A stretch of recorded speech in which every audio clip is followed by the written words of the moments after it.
Online class में एक बार फिर से आप सभी लोगों का हार्दिक अभिनंदन और स्वागत है। हम लोग डीएनए डायमेज के बारे में पढ़ रहे थे। पिछले वीडियो में मैंने आप लोगों को डीएनए डायमेज के बारे में पढ़ाया था कि डीएनए जब सेल साइकिल के दौरान जब रेप्लिकेशन उसमें होता है एस फेज में, तो रेप्लिकेशन के दौरान कुछ एरर्स आ जाते हैं। इन एरर्स को कैसे, जो एरर उत्पन्न हो जाते हैं, ये एरर कैसे ठीक किए जाते हैं, किस तरह से ये ठीक होते हैं और ये एरर क्यों उत्पन्न हो जाते हैं, उनके बारे में हमने बात की थी कि ये डीएनए डायमेज होता कैसे हैं। कोई किसी केमिकल से या फिजिकली एजेंट्स होते हैं या इन्वायरमेंटल फैक्टर्स होते हैं जिसकी वजह से डीएनए डैमेज हो जाता है। आज हम जो डीएनए डैमेज होता है उसको कैसे रिपेयर किया जाता है, रिपेयर मैकेनिज्म का पार्ट फर्स्ट पढ़ेंगे। अगले वीडियो में हम इसको और डिस्कस करेंगे। इस वीडियो में हम 2-3 मैकेनिज्म के बारे में यहाँ चर्चा करेंगे। डीएनए मैकेनिज्म, जो रिपेयरिंग मैकेनिज्म होती है, उसकी सबसे खास बात होती है प्रिवेंट म्यूटेशन को रोकना और permanent change in DNA sequence. यानी कि रिपेयर मैकेनिज्म जो होगी, वो रिपेयर मैकेनिज्म की फर्स्ट प्रिंसिपल जो है, प्रथम सिद्धांत की अगर हम बात करें, फर्स्ट प्रिंसिपल जो होता है वो ये होता है कि जब डीएनए डैमेज होता है, डीएनए डैमेज को अगर टाइम पर रिपेयर नहीं किया जाता है और सही ढंग से उसको रिपेयर नहीं किया जाता है तो सेल में म्यूटेशन होने की संभावना, उत्परिवर्तन होने की संभावना बढ़ जाती है। अगर उत्परिवर्तन होता है तो डीएनए में परमानेंटली चेंज हो जाते हैं, जिससे कई तरह के जेनेटिक डिसऑर्डर उत्पन्न होने की संभावना होती है। तो रिपेयर मैकेनिज्म है वो म्यूटेशन को प्रिवेंट करेगा, म्यूटेशन को रोकने का काम करता है। जब डीएनए सिंथेसिस होता है तो पॉलीमरेज एंजाइम, आप लोगों ने पढ़ा होगा डीएनए रेप्लिकेशन का प्रमुख एंजाइम है पॉलीमरेज एंजाइम। ये अपना काम, चेक देयर वर्क, वो ये चेक करता है, प्रूफरीडिंग एक्टिविटी करता है, प्रूफरीडिंग करता है डीएनए सीक्वेंस की कि कहीं सिस्टम में गड़बड़ तो नहीं है, कि डीएनए रेप्लिकेशन के दौरान जो डीएनए सिंथेसिस हुआ है वो डीएनए प्रॉपर हुआ है या नहीं हुआ है। 3 prime to 5 prime proof reading की जाती है। 3 प्राइम टू 5 प्राइम पूरा यहाँ से लेकर इसके न्यूक्लियोटाइड को पॉलीमरेज एंजाइम द्वारा चेक किया जाता है। कहीं मिसप्लेस पेयरिंग हो रही है, कहीं न्यूक्लियोटाइड का एक्सीजन हो रहा है, या किसी तरह की कोई भी सिस्टम में कमी है, उसको दुरुस्त करने का काम डीएनए पॉलीमरेज द्वारा किया जाता है। वो वहाँ से डिक्टेट करता है और रिपेयरिंग का काम करने का काम करता है।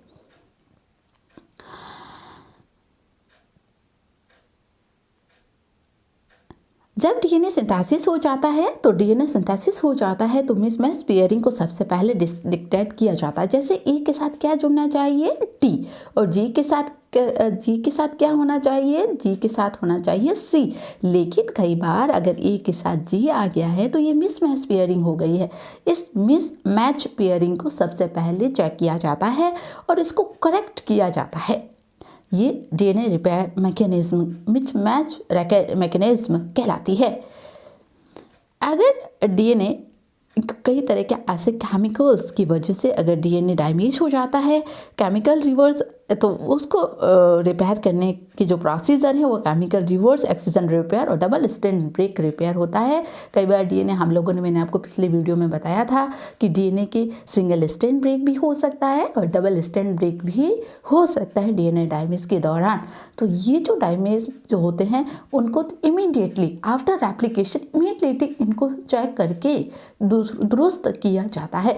अगर किसी तरह की कमी रिपेयरिंग के दौरान रह जाती है तो परमानेंट डीएनए सीक्वेंस में परमानेंट चेंज हो जाता है, जो म्यूटेशन कहलाता है। मैंने आप लोगों को बता ही दिया कि डीएनए पॉलीमरेज एंजाइम जो होता है वो cell build DNA in a cell के लिए एक प्रमुख एंजाइम होता है। ये डीएनए रेप्लिकेशन के दौरान प्रूफ रीडिंग का काम करता है।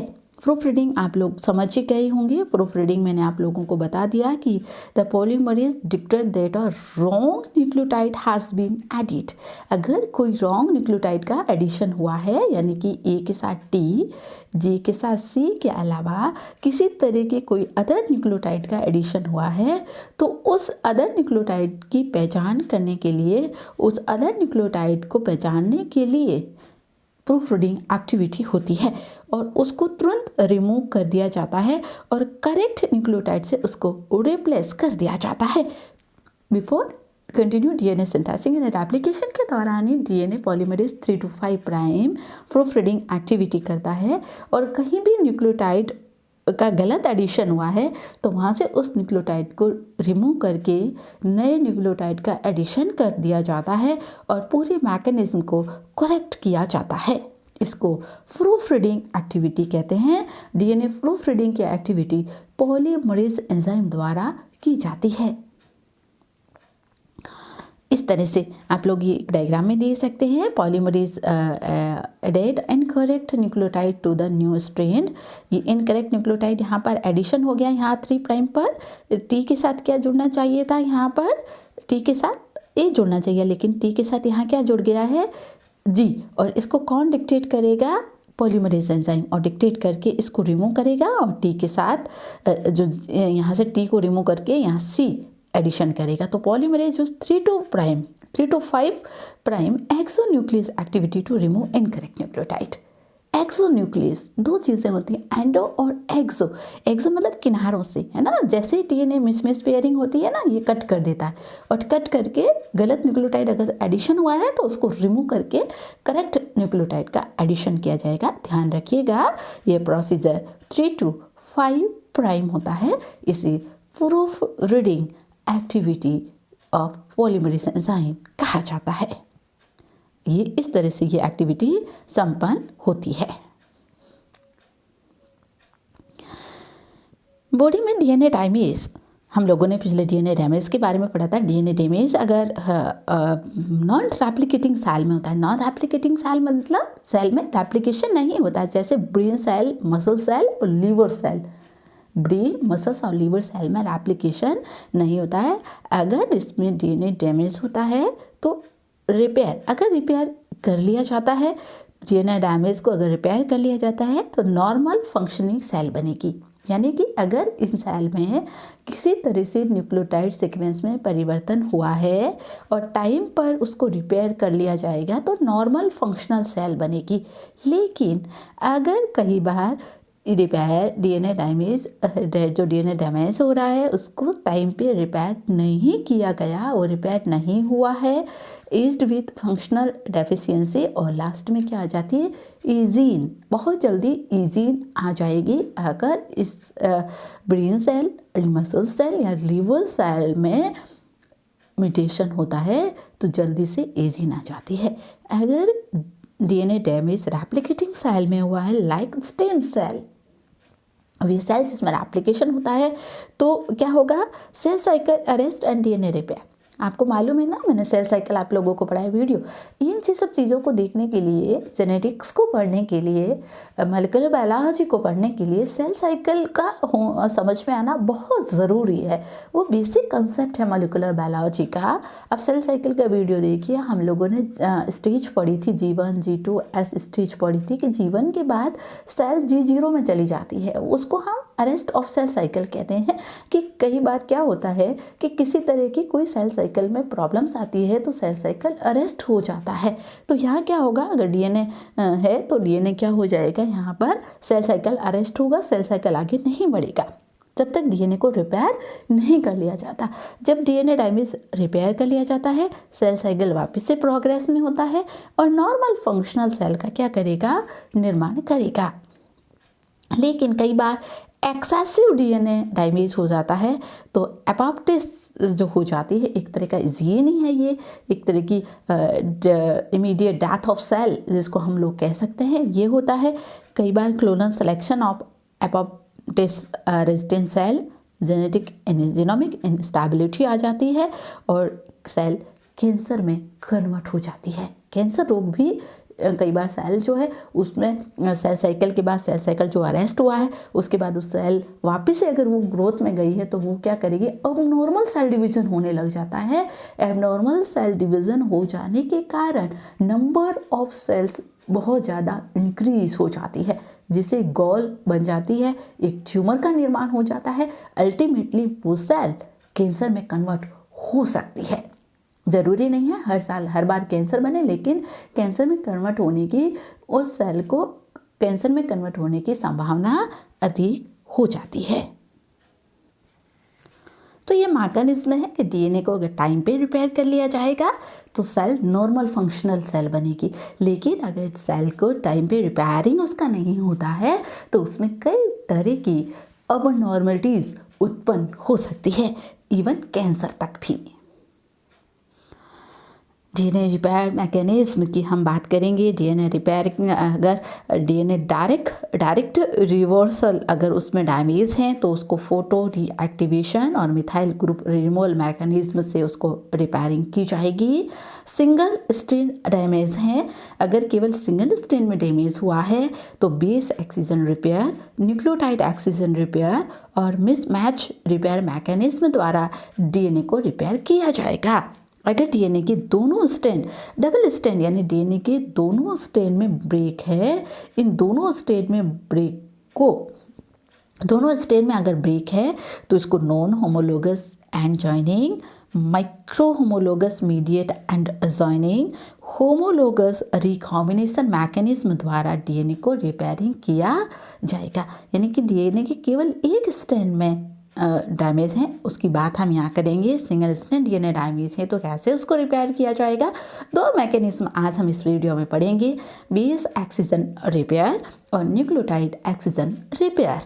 उसके बाद हम नेक्स्ट वीडियो में इसके आगे स्टडी करेंगे। डबल स्ट्रैंड ब्रेक यानी डीएनए के दोनों स्ट्रैंड में ब्रेक है तो इस मेथड द्वारा डीएनए डैमेज को रिपेयर किया जाएगा।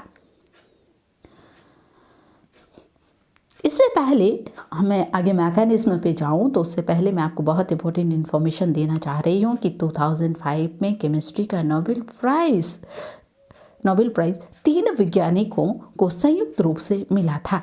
थॉमस लिंडेल जो फ्रांस के क्रिक इंस्टीट्यूट के साइंटिस्ट हैं, क्लेयर हॉल लेबोरेटरी इंग्लैंड के पॉल मॉल्डरिच जो है वो duck university school of medicine से हैं, और एजिज सेंगर को university of north Carolina school of medicine से इनको डीएनए रिपेयर मैकेनिज्म के लिए नोबेल प्राइज़ दिया गया था। तो 2015 का केमिस्ट्री का नोबेल प्राइज़ 3 वैज्ञानिकों को संयुक्त रूप से डीएनए रिपेयर मैकेनिज्म के लिए मिला है, जिसमें से थॉमस कोलोल जिन्होंने डीएनए रिपेयर मैकेनिज्म की study Ludwig Maximilian University of Munich पर किया था। उन्होंने कहा कि DNA every time DNA gets replicated has chance to the wrong base being inserted at a crucial spot. At the same time, chemical or ultraviolet radiation can damage DNA bases. क्या कहा उन्होंने कि डीएनए हर समय DNA जब replicated होता है तो chemically या कोई अल्ट्रावायलेट रेडिएशन की वजह से रॉन्ग डीएनए बेस पेयरिंग होने की संभावना हमेशा बनी रहती है।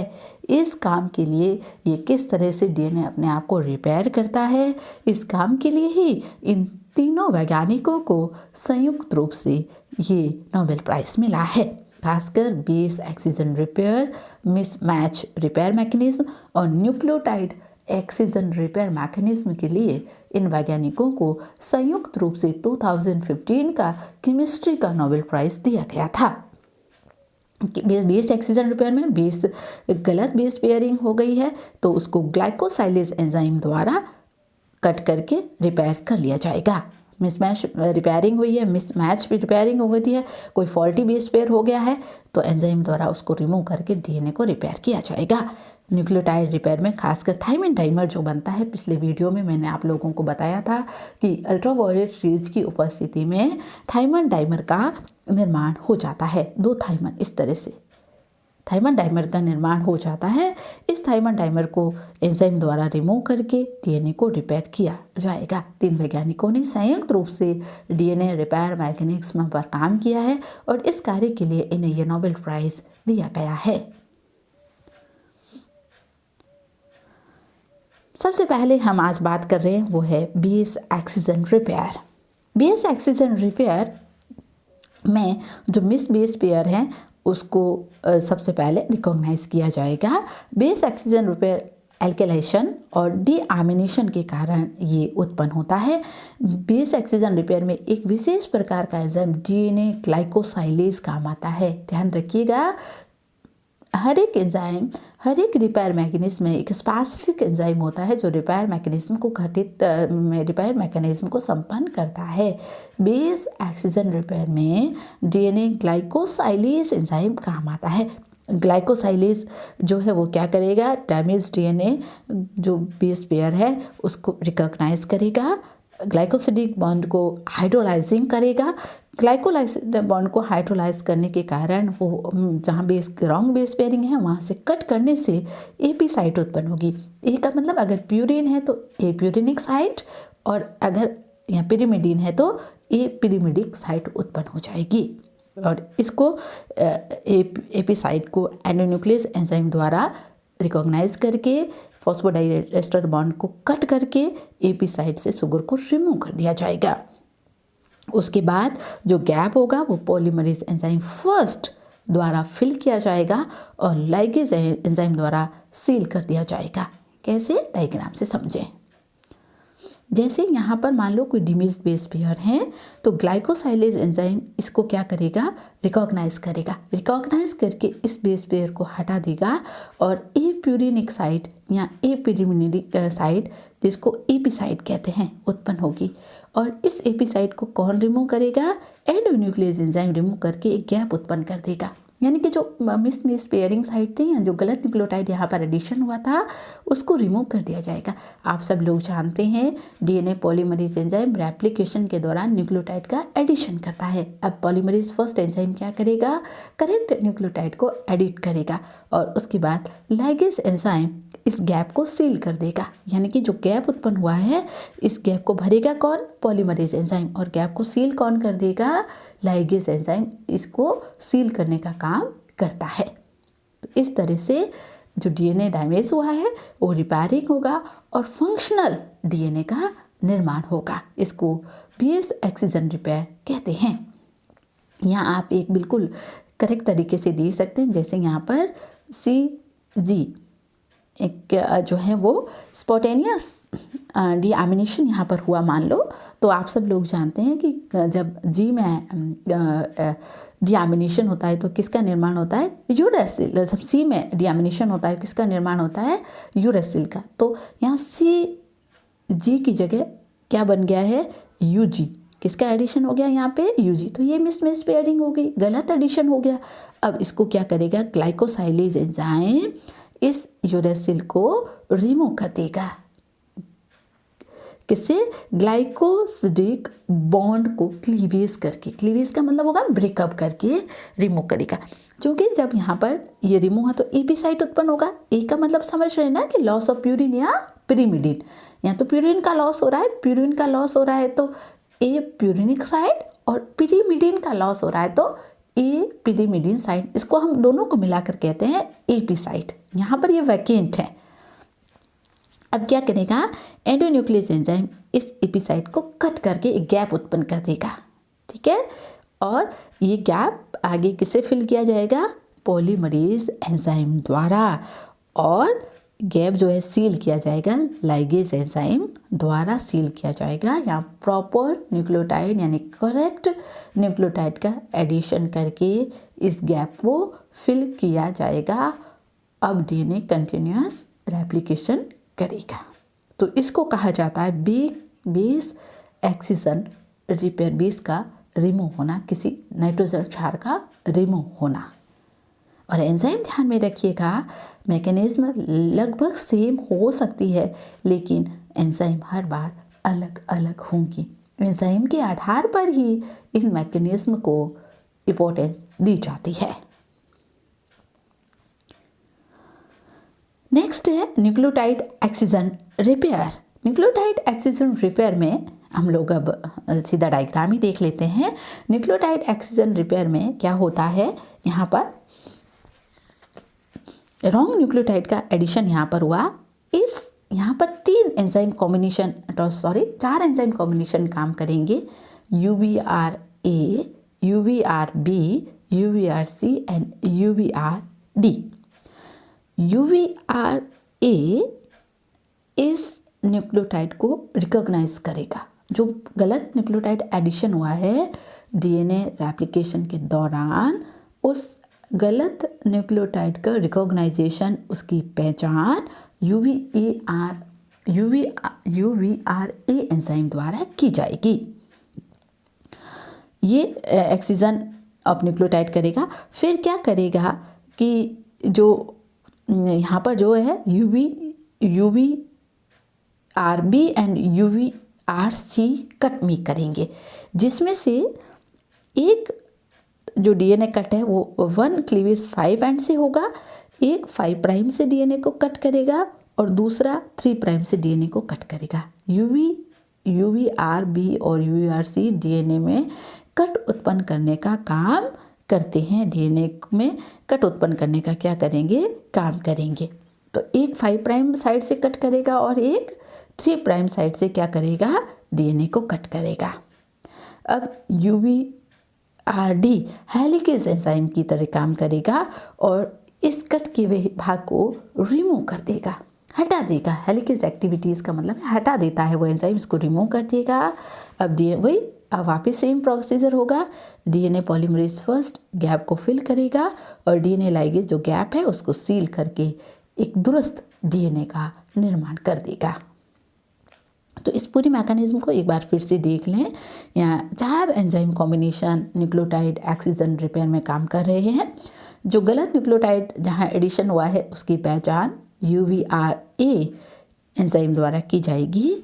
UVRB और UVRC 3 प्राइम और 5 प्राइम दोनों सिरों पर कट करेंगे। यहाँ दोनों सिरों को कट हो रहा था। बेस एक्सीजन में ध्यान रखना सिंगल कट हो रहा था, वहाँ से एप्यूरिनिक साइट उत्पन्न हो रही थी, उसको फिल किया जा रहा था। यहाँ एक पूरा सेगमेंट्स को रिमूव कर दिया जाएगा।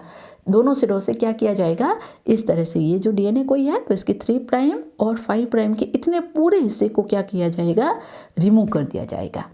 तो ये जो, और फिर इस सिरे को रिमूव करने का काम कौन करेगा, UVRD हेलिकेज एंजाइम। ये हेलिकेज एक्टिविटी से इसको कम करेंगे और एक काफ़ी बड़ा गैप यहाँ पर उत्पन्न हो जाएगा और इस गैप को कौन फिल करेगा, डीएनए पॉलीमरेज एंजाइम।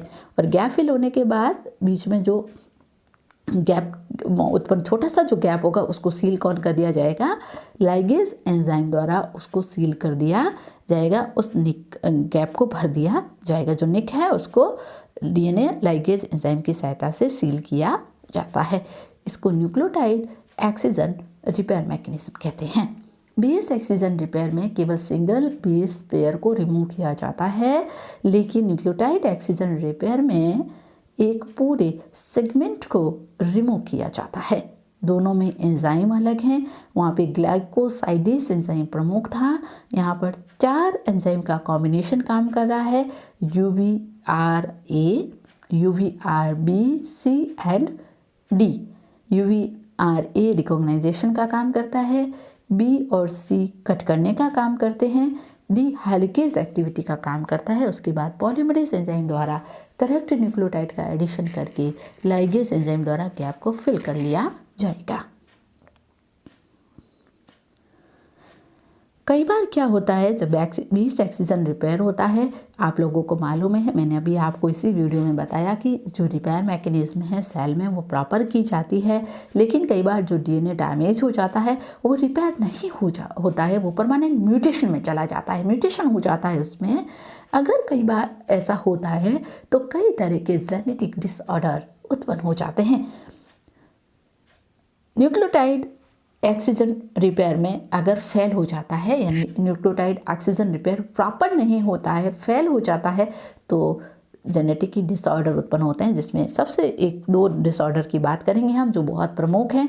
एक है कॉकनी सिंड्रोम। कॉकनी सिंड्रोम को नेल डिंगवैल सिंड्रोम भी कहते हैं। ये बहुत rare fetal autosomal recessive neurodegenerative disorder है। आपको ध्यान होना चाहिए कि जो म्यूटेशन, मैंने आप लोगों को जब म्यूटेशन का वीडियो पढ़ाया उसमें मैंने बताया था कि जो म्यूटेशन रिसेसिव फॉर्म में होते हैं वो बहुत लीथल होते हैं और इसके कारण ही यहाँ कई तरह के रोग उत्पन्न हो जाते हैं। इनका नाम कॉकनी नाम जो है वो एडवर्ड अल्फ्रेड कॉकनी वैज्ञानिक थे। उन्होंने सबसे पहले इसको डिस्क्राइब किया और उन्हीं के सम्मान में इसका नाम कॉकनी सिंड्रोम रखा गया है। कॉकनी सिंड्रोम के दौरान जो कैरेक्टर उत्पन्न होंगे वो जो फीटल यानी बच्चों में ये नॉर्मली ये कैरेक्टर आपको देखने को मिलेंगे। इसमें बच्चों का जो हेड है वो बहुत छोटा रह जाता है, इसकी ग्रोथ है वो डिक्रीज होती है, ग्रोथ नहीं होती है। मेंटली रूप से ये डिसेबल बच्चे होते हैं और धीरे धीरे इनकी बहुत यंग एज में भी मृत्यु हो जाती है। अगला डिजीज जो है वो न्यूक्लियोटाइड एक्सिजन रिपेयर मैकेनिज्म के फेल होने से होगा, वो है ज़ीरोडर्मा पिगमेंटोसम। ज़ीरोडर्मा पिगमेंटोसा एक rare autosomal recessive genetic disorder है जो डीएनए रिपेयर मैकेनिज्म के फेल होने से होता है। ये यूवी सेंसिटिव अल्ट्रावायलेट लाइट के प्रति बहुत ज़्यादा सेंसिटिव होते हैं, यानी कि सनलाइट के प्रति ये बहुत ज़्यादा सेंसिटिव होते हैं।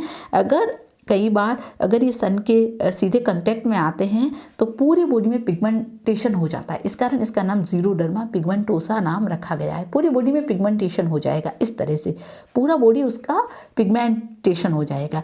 स्किन सन बर्न हो जाएगी, जल जाएगी पूरी स्किन, लाइक की पूरा स्किन जो है वो बर्न हो गया है। और ये इस तरह के बच्चों में स्किन कैंसर डेवलप होने की संभावना बहुत अधिक हो जाती है।